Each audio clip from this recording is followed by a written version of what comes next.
আসসালামু আলাইকুম। তো আমি চলে আসলাম রান্নাঘরে।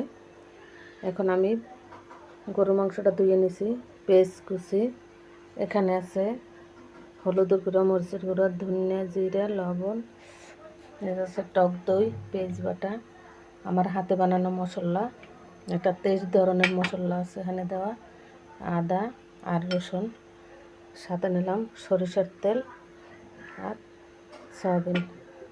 আমি এক এক করে সব উপকরণ দিয়ে দিই।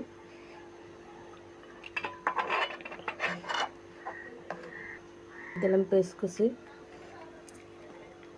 আমি দিয়ে দিলাম আদা আর রসুন, দিলাম পেঁয়াজ বাটা, দিয়ে দিলাম টক দই এখানে 1 কাপ, দিয়ে দেবো সরিষার তেল, সয়াবিন তেল। তাই দেখেন আমি সুন্দর করে মাখাই নিই। বিসমিল্লাহির রহমানির রহিম। আমি যত মাখাবো ততই হাতে মাখানো মাংস তেমনি স্বাদ হয়। আমি মাখাই কিছুক্ষণ রেস্টে রাখবো।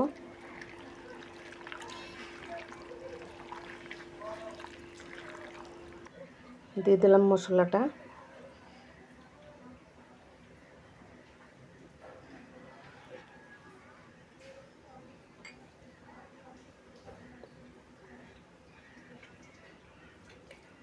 এখন আমি কিছুক্ষণ ঢাকনা দিয়ে রেখে দেব।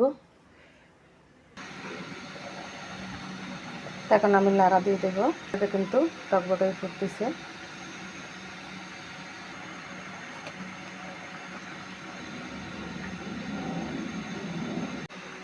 তো কতটা পানি ছাড়ছে দেখেন। তো আমার মাংসটা কিন্তু কষানি হইতেছে।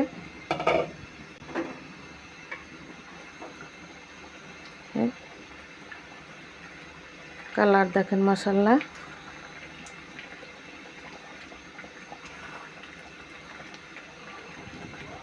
এরকম ঝোলটা টেনে যাক, আমি বেজে নেব এইভাবে মাংস আর আলুর সাথে। এমনি কিন্তু অলরেডি তেল ছেড়ে দিয়েছে। আর একটু আবার ঢাকনাটা লাগিয়ে দিলাম। আমি ওই সাইডে চুলা, ওই সাইডে আমি ভাজি। প্রথমে দিলাম 5 ফোড়ন, হালকা করে দিলাম,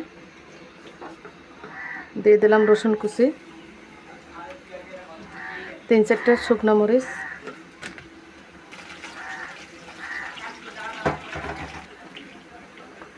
দিয়ে দিলাম পেঁয়াজ কুচি।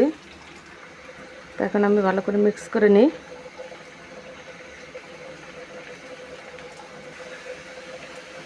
গরমের ভিতর তো মিক্স করে ভাজি করলে খাইতে স্বাদ হয়। তো আমি এটা আগে মিক্স করে নিই। তারপর হলুদের গুঁড়া দিয়ে দিলাম, জিরার গুঁড়া, দিয়ে দিলাম সামান্য করে ধনের গুঁড়া আর স্বাদ মতন লবণ। মিক্স করে নিই। আমি ঢাকনা দিয়ে দিয়ে ভেজে করে নেব। তারপর ঢাকনা ছাড়া দিয়ে দিলাম। সেটা কিন্তু হয়ে গেছে। এই ঝোলটা এটা থাকবে না, ঝোলটা কিন্তু টেনে যাবে। মাশাআল্লাহ কালার দেখেন, কালারটা কত সুন্দর। মাংস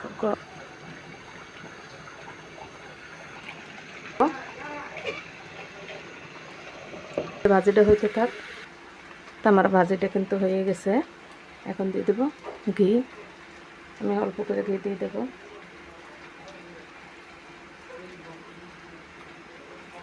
তো ঘিটা দিয়ে আমি ঢাকনা দিয়ে দেবো।